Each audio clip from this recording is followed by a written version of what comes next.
Dievs lika vējam pūst pār zemi, tad ūdeņi kritās.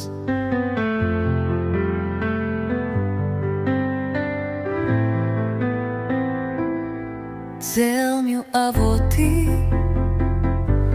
un debesu logi aizvērās, un lietus mitējās līd no debesīm. Un ūdeni sāka kristies pēc 150 dienām, šurpu turpu noskriedami.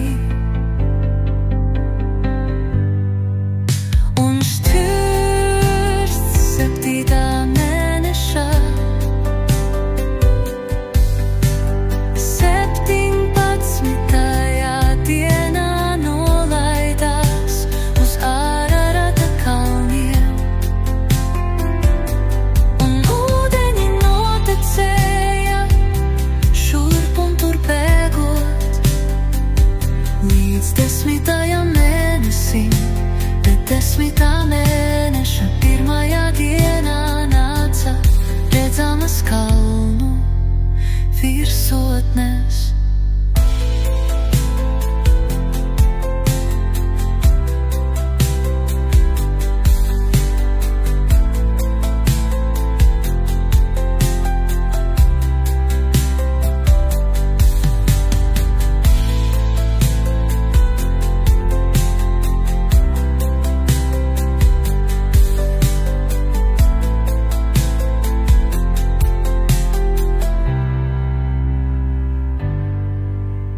Dzelmju avoti un debesu logi aizvērās, un lietus mitējās līd no debesīm.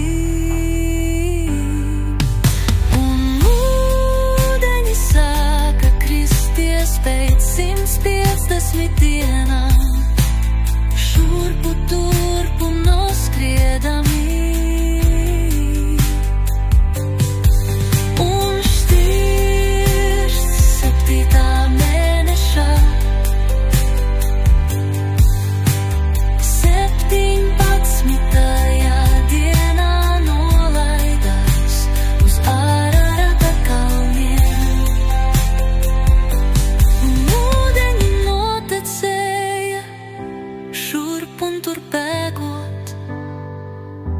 Līdz 10. mēnesim, bet 10. mēneša pirmajā dienā nāca redzamas kalnu virsotnes.